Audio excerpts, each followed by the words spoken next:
Sisecure naman tayo ng mga kailangan secure, guys. Mga master idol, good morning. Secure na naman to at grabe, biglang tumawag na naman ng office at urgent na. Tapos ubos na rin yung budget ko, mga master. So negative na rin,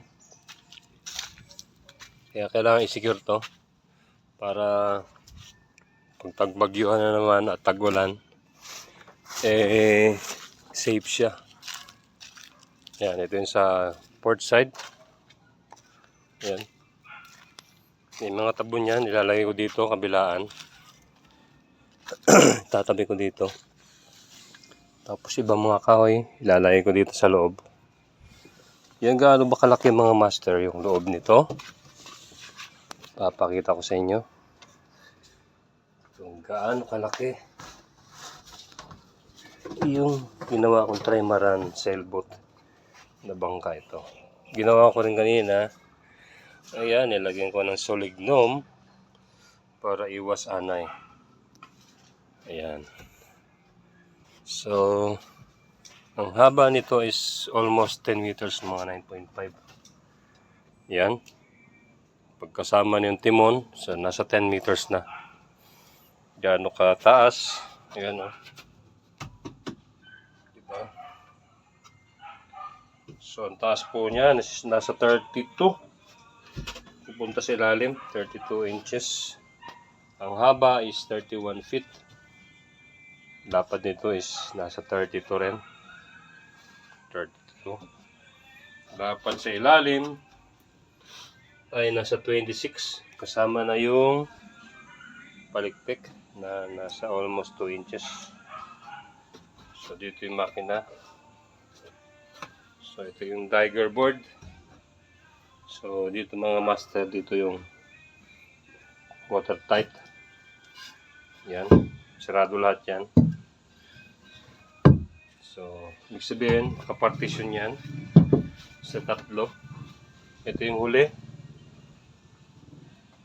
sa gitna at pero pa yun doon sa unahan. So, pininturahan ko na, so para kahit paano hindi mabukbok. So ito yung Diger board. Butas siya hanggang ilalim, pero silyado lahat, kaya hindi siya pupunta sa loob yung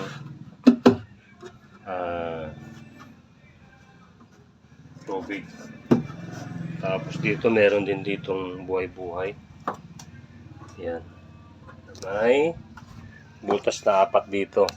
Isa, dalawa, tatlo, 4. Dalawa-dalawa sa kabilang side.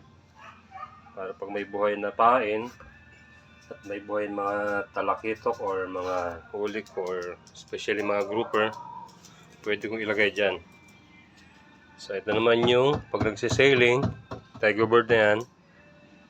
So may 1/4 na nasusuot at tumatagos ng ilalim. So habang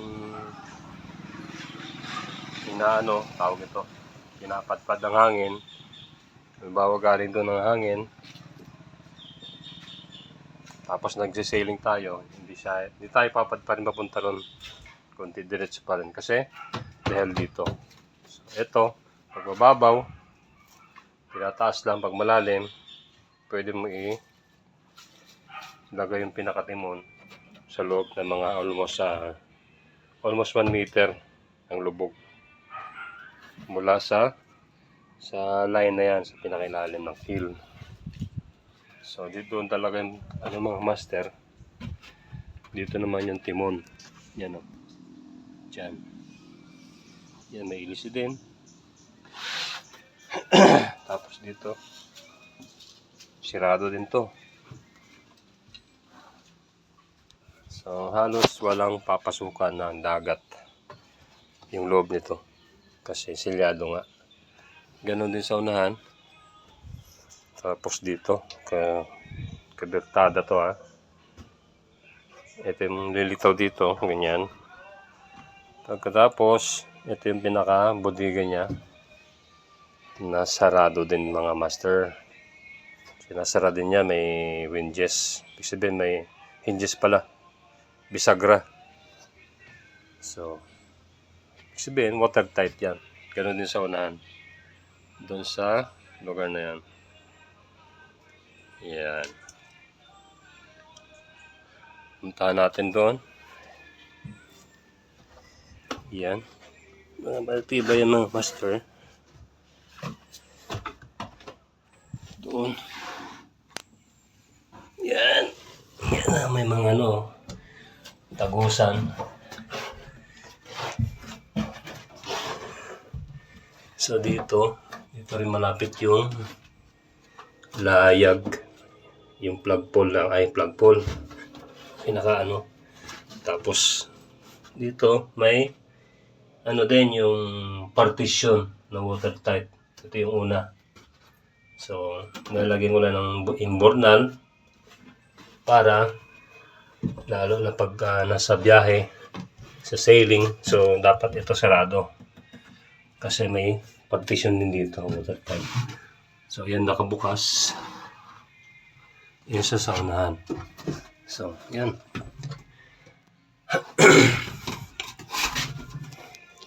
Yan siya, grabe kalapad. So dito yung lagayan ng sail mast o layag pataas. Yan sa hulihan. So ang lapad niyan is nasa 30, almost 33 inches. So malaki. Siguro pag pamasahero abot ng 20 tao.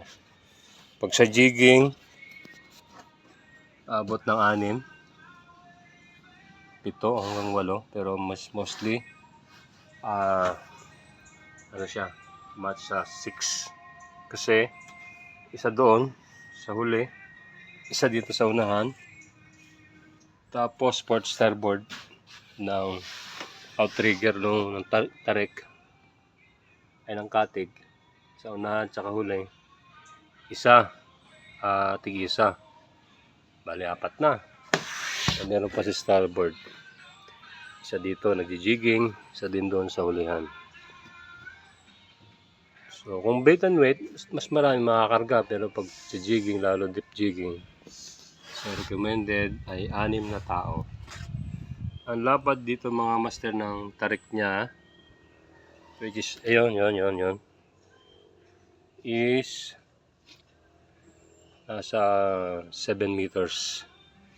Yan, isa, dalawa, yung pangatlo nandoon. So 3 siya na tarik. Yun din na natapos kasi balik servisyo naman tayo at ubos na rin. Tsaka bagyuhan na naman.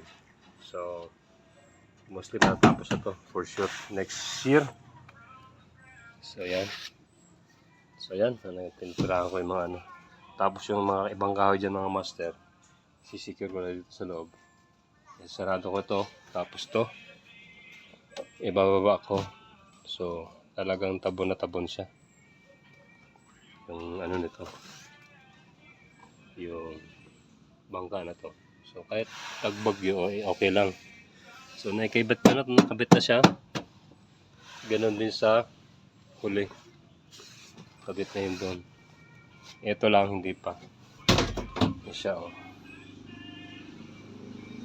saka ko na nakakabit yan at grabe gahol. Bukas din flight ko, Monday, June 8. So yun lang mga master idol. Shoutout kay Master Clito, Master Jump Copio, Master Bong, pagaling kagad. Okay. At yan, magjijigging kagad tayo nito pagkatapos ito. Okay? Thank you for watching, at don't forget subscribe and comment, at don't forget na rin follow. Special shoutout kay Master D. Hermosora ng Norway. Ayan. Thank you for watching.